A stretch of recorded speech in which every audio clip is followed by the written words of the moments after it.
नमस्कार मंडळी. मराठी भूतांच्या गोष्टी या युट्यूब चॅनलवर आपले स्वागत. आजच्या आपल्या कथेचा विषय आहे पायरीवरचं भूत.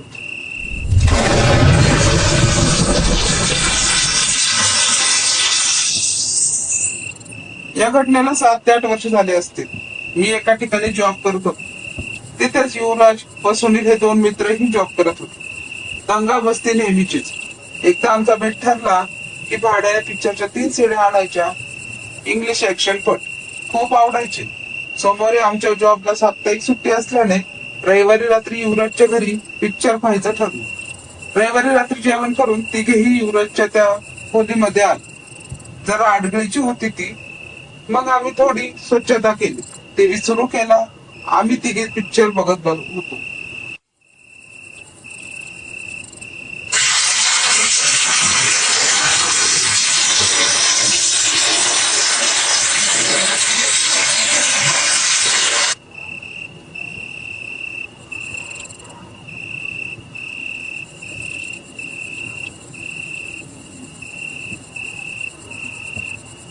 दरवाजावर कोणीतरी थाप मार.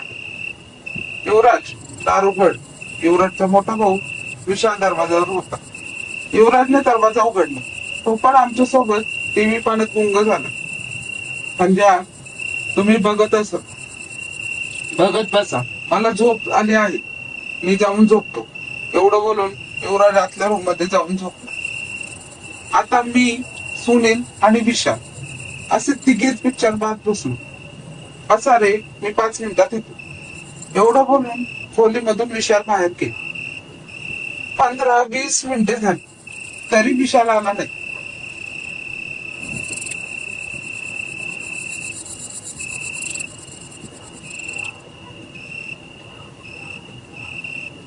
सुनीलला म्हटलं, विशाल कुठे गेलाय जरा बघ रे.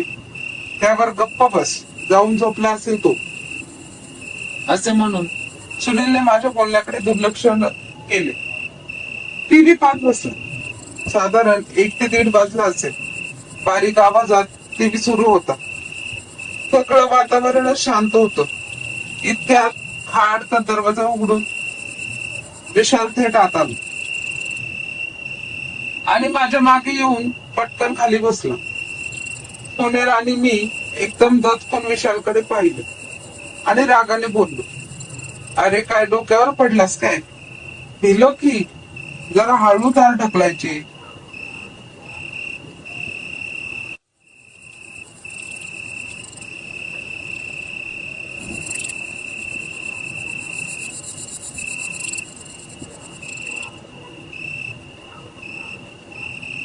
एवढं बोलून मी आणि सुनील पुन्हा टीव्ही पाहण्यात मग्न झालो. तोच मागून भीतीने थरथरत विशाल म्हणाला, संजय, मला मंगी दिसली. दबक्या आवाजात सुनील मला बोलू लागला, संजय काय रे? मी मागे पाहिलं तर विशाल थरथर कापत होता. मी त्याला विचारू लागलो, विशाल काय झालं? तो काहीच बोलत नव्हता. अचानक त्याचे डोळे पांढरे झाले. संपूर्ण शरीर ताट झालं. त्याच्या तोंडातून आवाज येत होता. हात पाय वाकडे होऊ लागले. तसे सुनीलची आणि माझी बोबडीच वळाली. काय करावे सुचत नव्हते. सुनीलने युवराजला जोराने 2दा-3दा हाका दिल्या. तसा युवराज आणि त्याची आई दोघे धावतच आले. युवराजने विशालची अवस्था पाहिली आणि स्वयंपाक खोलीतून कांदा फोडून विशालच्या दाकावरला लावला. तसा विशाल नॉर्मल होऊ लागला. हे पुढे होऊन टीव्ही बंद केला. त्यावर युवराजची आई म्हणाली, याला अधूनमधून फिट येते. खूप दिवसानंतर असं झालं यार. डॉक्टरनं औषधं दिल्या, तेव्हापासून बरा आहे. काही वेळात विशाल शुद्धीवर आला. आपल्या आईला पाहून म्हणाला, आई, मला मंगी दिसली.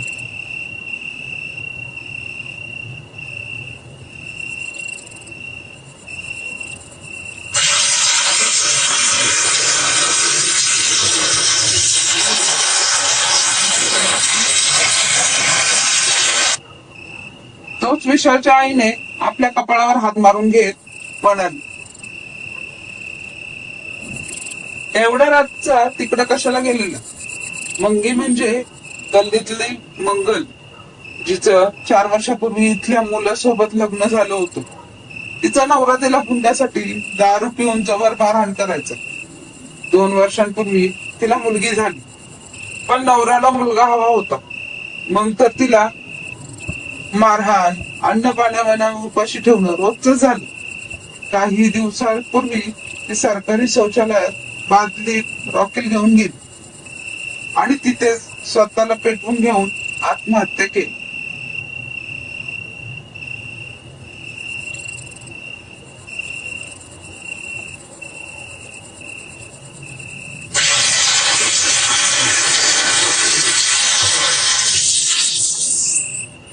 त्यानंतर ती खूप लोकांना रात्रीची दिसली.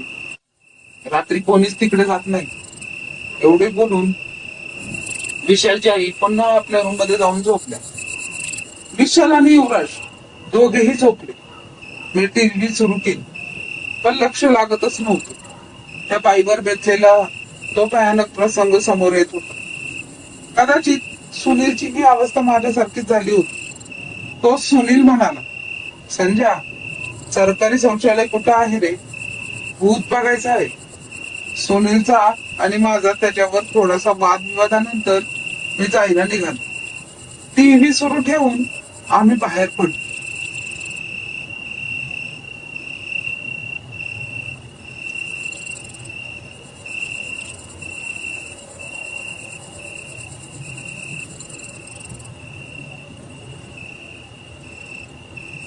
सव्वा 2 ते 2:30 वाजले असते. सरकारी शौचालय इथून 2 गल्ल्यांच्या पलीकडे होत. खांबावरील ट्यूबचा प्रकाशाने रस्ता पूर्ण लांबपर्यंत सुनसाट ओसार दिसत होता. त्यातूनच कुत्र्याचा एखादा कळप आमच्यावर भुंकत धावत सुटायचा. लोकवस्तीपासून थोडस बाजूला असलेलं ते सरकारी शौचालय आता स्पष्ट दिसत होतं. त्या शौचालयाच्या जवळ जेमतेम 20 फुटाच्या अंतरावर विजेचा एक खांब, ज्याच्यावरील ट्यूब जी नेहमीच ये जा करत होती. जणू अंधाराचा आणि प्रकाशाचा खेळ सुरू होता.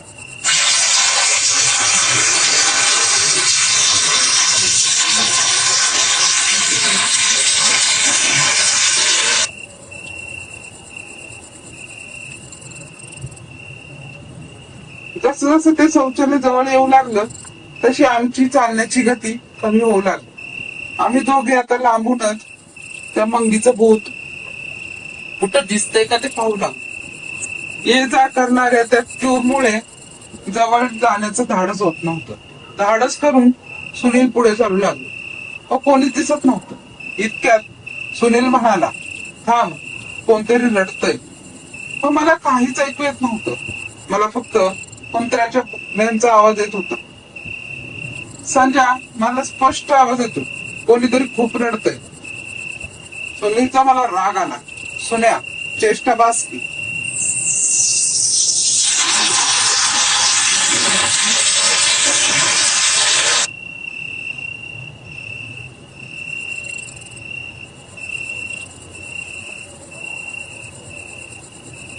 अचानक सुनीलने माझा हात गच्च पकडला.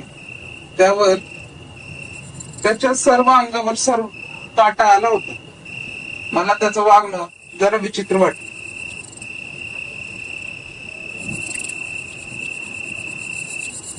काय झालं रे? मी त्याच्याकडे पाहून प्रश्नार्थी मान हलवली. तो पेदरलेल्या नजरेने शौचालयाच्या पायरीकडे एक सारखा बघत होता. मला काहीच दिसत नव्हतं. आता तर त्याला घाम फुटला होता. त्याच्याकडे पाहून असं वाटत होतं की त्याला खूप मोठ्याने किंचाळायचं आहे. एक क्षण त्याने माझ्याकडे पाहिले. त्याच्या डोळ्यात दाटलेली भीती स्पष्ट दिसत होती.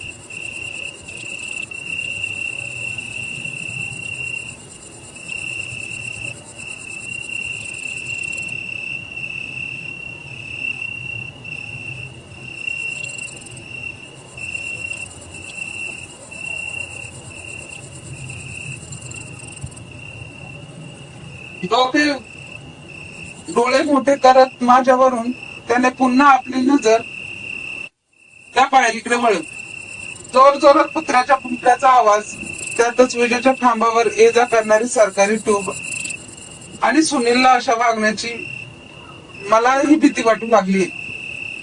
सुन्या, भीती घालणार असलास तर तूच बस इथं, मी जातो.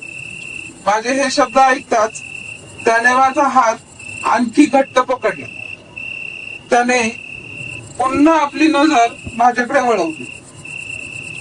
त्याचे डोळे भीतीने लाल झाले होते. असं वाटत होतं त्याला इथून बाहेर पडायचं आहे. त्याला पाहून माझ्या अंगावर काटा आला.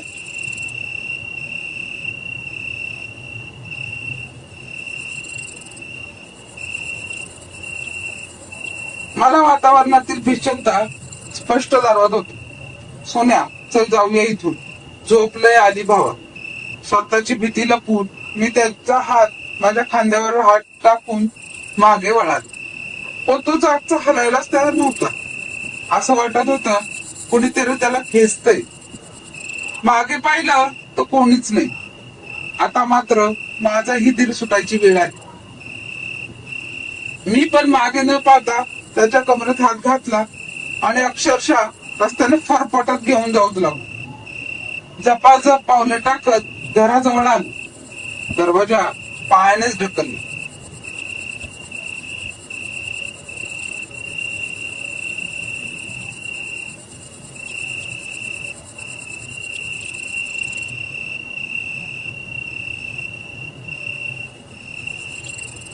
दरवाजाच्या आवाजाने युवराजही जागा झाला.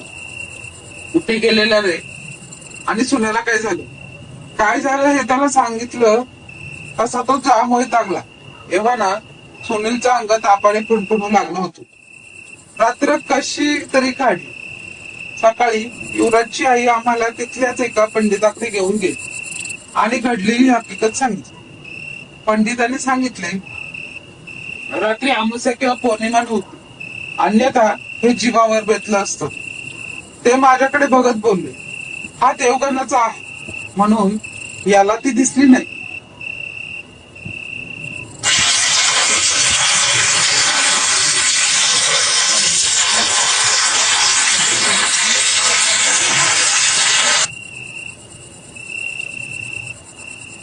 त्यानंतर 3-4 दिवस सुनीलची अवस्था तशीच होती. बरं वाटू लागल्यावर सुनीलने आम्हाला जे सांगितलं ती शौचालयाच्या पायरीवर ती बाई रडत बसली होती. सर्व शरीर जळालेलं, शिरा आकसलेल्या. त्यामुळे तिला नीट उभंही राहता येत नव्हतं. ती रांगत रांगत पुढे सरकत होती.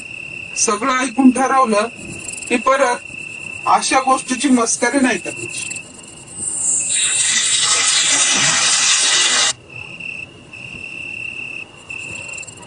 धन्यवाद.